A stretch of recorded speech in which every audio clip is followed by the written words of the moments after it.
ఇక్కడ నేను నేర్చుకున్నది ఏంటంటే నాకు ఇంతకుముందు అంటే ఈ యాన్సెంట్ ఫిలాసఫీకి సంబంధించింది ఇప్పుడు మోడర్న్ వ్యక్తులకి చాలా యూస్ఫుల్. దీన్ని మొత్తం మరుగున పడేసిర్రు. దీన్ని మళ్ళీ పైకి తీసుకొచ్చి చిన్న స్కూల్ ఎడ్యుకేషన్ నుండే దీన్ని ఇంట్రడ్యూస్ చేయాలి.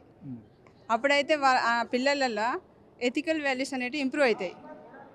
ఈ ఎథికల్ వాల్యూస్ లేకపోవడం వల్లనే పిల్లలు ఏం చేస్తున్నారంటే వాళ్ళు ఎడ్యుకేట్ అయినప్పటికీ వాళ్ళ తల్లిదండ్రులను వాళ్ళ మధ్యలో రిలేషన్షిప్స్ ఉంటాయి కదా, అందులో చాలా క్రిటికల్గా వాళ్ళు బిహేవ్ చేస్తున్నారు. వాళ్ళకి సరైన ఎథికల్ వాల్యూస్ లేకపోవడం వల్లనే. ఈ ఎథికల్ వాల్యూస్ ఇంప్రూవ్ అవ్వాలి అంటే వాళ్ళకు బేసిక్ ఎడ్యుకేషన్ నుండే ఇవన్నీ కూడా ఈ ఎథిక్స్ ఈ ఫిలాసఫీ అనేది కంపల్సరీ పెట్టాలి. ఈ సబ్జెక్ట్ పెట్టి దానికి స్పెషల్గా టీచర్స్ని పెట్టి చెప్పించాలి. అప్పుడైతే మార్పు వస్తుంది, డెఫినెట్గా మార్పు వస్తుంది.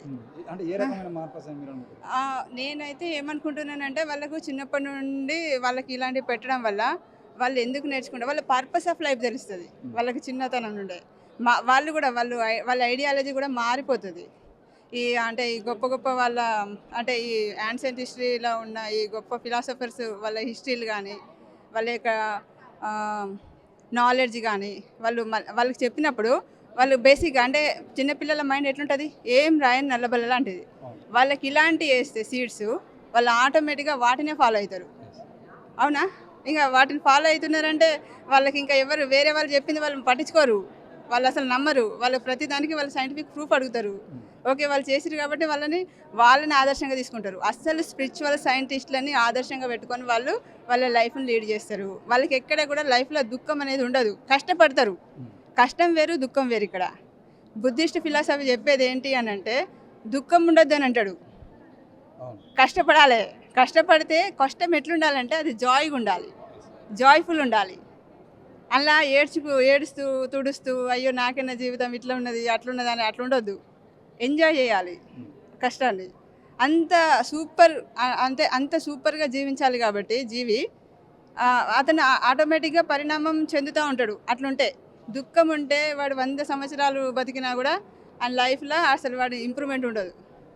వాడికి నెక్స్ట్ తరానికి కూడా అదే నేర్పిస్తాడు. It's very danger.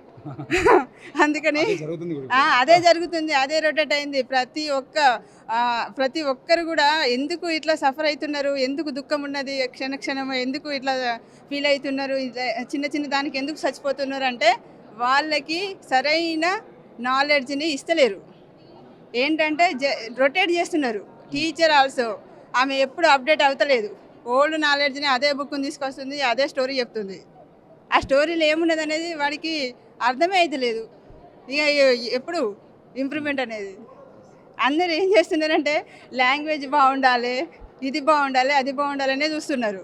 అసలు విషయం ఏంటిదంటే అసలు వీడికి ఏం కావాలి, వీడి లైఫ్ ముందుకెళ్ళాలంటే వీనికి ఏం నేర్పించాలి, వీనికి ఫౌండేషన్ ఎట్లుండాలి అనేది ఆలోచిస్తలేరు. ఫౌండేషన్ ఫిలాసఫీనే వేయించాలి. దీంతోనైతేనే వాడి లైఫ్ ఏంటి, వాడి పర్పస్ ఏంటి, వాడు ఎట్లా ముందుకెళ్ళాలి, నా అచీవ్మెంట్స్ ఏంటి అనేది వానికి ఈజీగా తెలుస్తాయి. సో బేసిక్ ఫౌండేషన్ ఫిలాసఫీ ఉండాలన్నదే ప్రతిదానికి కూడా.